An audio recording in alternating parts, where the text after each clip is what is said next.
में ऐसा क्या मिला जिसकी इतनी ज्यादा चर्चा हो रही है?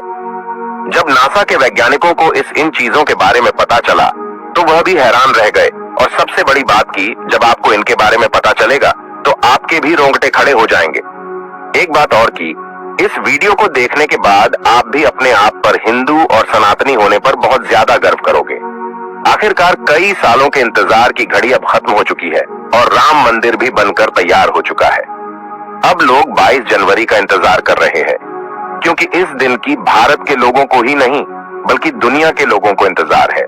लोग राम लल्ला की स्थापित होने वाली मूर्ति को देखकर झूम उठेंगे, क्योंकि इस दिन के बाद राम मंदिर के दरवाजे हमेशा के लिए भक्तों के लिए खोल दिए जाएंगे।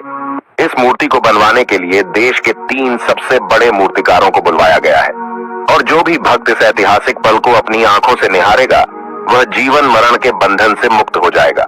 क्योंकि यह तो आपको पता ही होगा कि 22 जनवरी 2024 को राम मंदिर में रामलाल की मूर्ति की प्राण प्रतिष्ठा होगी। लेकिन यह मंदिर तो बनकर भले ही तैयार क्यों ना हो गया हो, लेकिन इसके निर्माण के समय कई ऐसे चमत्कार हुए हैं, उसे देखकर मंदिर के पड़ती समेत कई लोग दंग रह गए हैं। यहाँ तक इन चीजों को देखकर नासा के वैज्ञानिकों ने तो अपना सर ही पकड़ लिया है, और तो और वह एक ऐसी गहरी सोच में पड़ गए हैं कि मानो उन्होंने कोई भयानक चीज देख ली हो। आज की इस वीडियो में हम राम मंदिर के बनते वक्त हुए उन चमत्कारों और रहस्यमयी चीजें के बारे में आपको बताएंगे, जिसे सुनकर शायद आप भी यकीन ना कर पाओ। आपको बता दें कि जब यहाँ मंदिर निर्माण का काम चल रहा था तब एक 1200 खांभों की ड्राइंग तैयार करवाई गई और अमेरिका से एक विशिष्ट वैज्ञानिकों की टीम को बुलवाया गया ताकि वे इसका निरीक्षण करके होने वाली हर एक कमियों को दूर कर दे और राम मंदिर की शान में 4 चांद लगा दे। लेकिन जैसे ही राम मंदिर के निर्माण के वक्त वहां की धरती को खुद गया, तब उस धरती से एक ऐसी वस्तु निकली कि उसे BCC देखकर सभी के होश उड़ गए। और उसे चमत्कारी और दिव्या वस्तु ने न सिर्फ उन वैज्ञानिकों के होश उड़ाए बल्कि भारत सरकार को भी हिलाकर रख दिया। जिसके बाद तुरंत एक कमेटी बनाई गई और उसकी जांच के लिए लगा दी। लेकिन उसके बाद कुछ ऐसा हुआ कि वे सभी भी प्रभु श्री राम के भक्त बन गए। दरअसल यह बात है राम मंदिर के निर्माण के समय की, जब अमेरिका से थॉमस नाम के एक वैज्ञानिक भारत में राम मंदिर निर्माण कार्य के दौरे पर आए हुए थे। यहाँ आकर उन्होंने देखा कि राम मंदिर का निर्माण कार्य तो काफी चल रहा है, जिसके बाद उन्होंने अपना रूटीन काम फिर से करना शुरू कर दिया और अपना काम करना शुरू कर दिया। अपने काम करने के दौरान जैसे ही उनकी नजर मंदिर परिसर की तरफ गई तो उन्हें एक ऐसी जगह दिखाई जहां पर वहां धरती नरम पड़ी हुई थी। देखने में वह धरती वहां की जगह से पूरी अलग ही दिख रही थी। थॉमस को अपनी अंतरात्मा से कुछ अलग सी प्रेरणा मिलने लगी और तुरंत थॉमस ने अपने मजदूरों को वहां की खुदाई करने को बोल दिया। एक बार के लिए तो मजदूर भी हैरान हो गए कि ऐसी धरती की वह खुदाई क्यों करवा रहे हैं, लेकिन मजदूरों को तो उनका ऑर्डर मानना ही काम था, इसलिए उन्होंने बिना कुछ सवाल किए खुदाई शुरू कर दी। जैसे ही वहां पर खुदाई शुरू हुई, कुछ ही देर बाद उस धरती से पानी का प्रवाह शुरू हो गया। उस बहते हुए पानी को देख खुदाई करने वाले मजदूर परेशान हो गए, क्योंकि पानी के अंदर खुदाई करना मुश्किल ही नहीं बल्कि नामुमकिन सा हो जाता है। लेकिन जब इस पानी का सर्वेक्षण किया तो पता चला है कि यह पानी तो पास ही में बह रही सरयू नदी का पानी है। वे लोग यह समझ नहीं पाए कि यह माता सरयू का आशीर्वाद है कि वह खुद राम मंदिर की निर्माण में सहयोग कर रही थी। इस पानी ने सभी वैज्ञानिकों को एक गहरी सोच में धकेल दिया।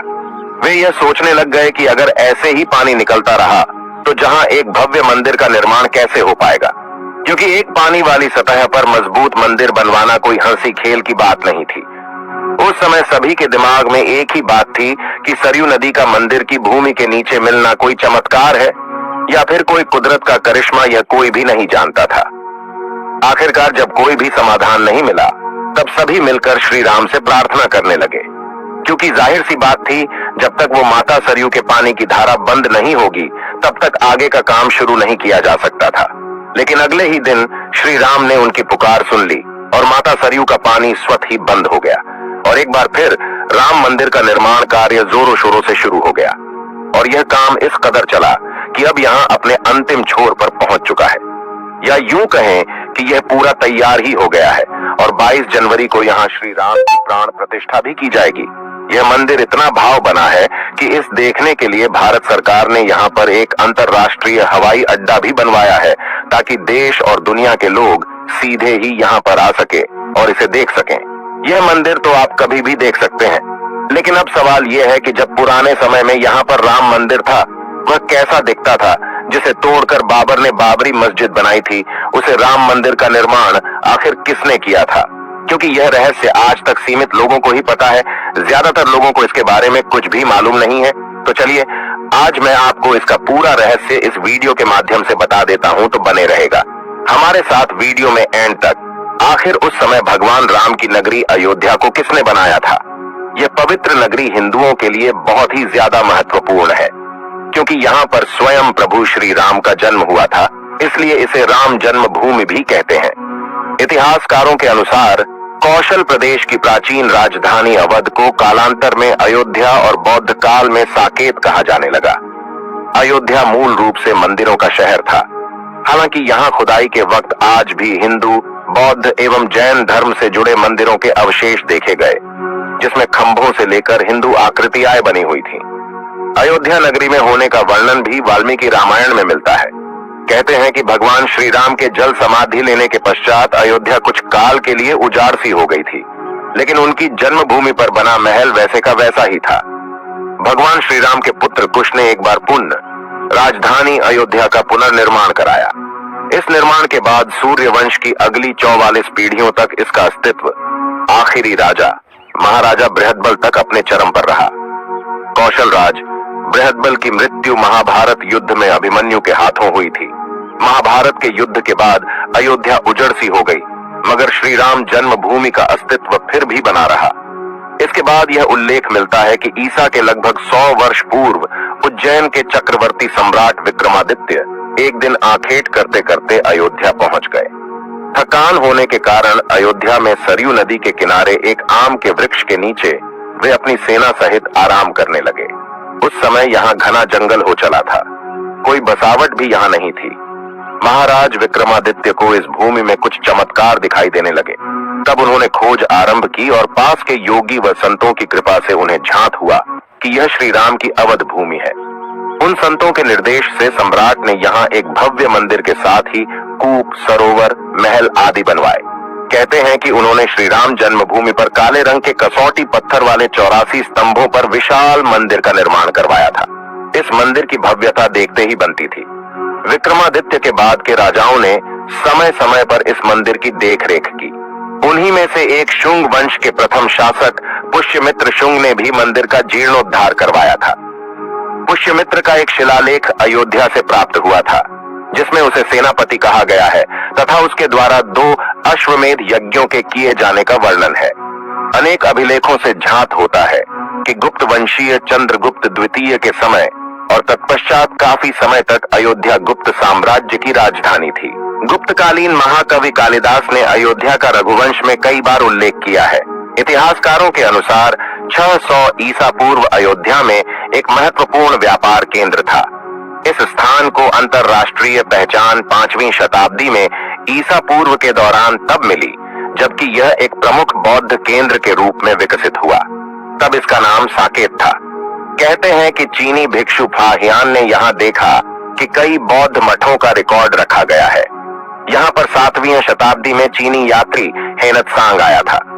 उसके अनुसार यहाँ 20 बौद्ध मंदिर थे तथा 3000 भिक्षु रहते थे, और यहाँ हिंदुओं का एक प्रमुख और भव्य मंदिर भी था, जहाँ रोज हजारों की संख्या में लोग दर्शन करने आते थे। इसके बाद ईसा की 11वीं शताब्दी में कन्नौज नरेश जयचंद आया तो उसने मंदिर पर सम्राट विक्रमादित्य के प्रशस्ति शिलालेख को उखाड़कर अपना नाम लिखवा दिया। पानीपत के युद्ध के बाद जयचंद का भी अंत हो गया। इसके बाद भारतवर्ष पर आक्रांताओं का आक्रमण और बढ़ गया। आक्रमणकारियों ने काशी, मथुरा के साथ ही अयोध्या में भी लूटपाट की और पुजारियों की हत्या कर मूर्तियां तोड़ने का क्रम जारी रखा।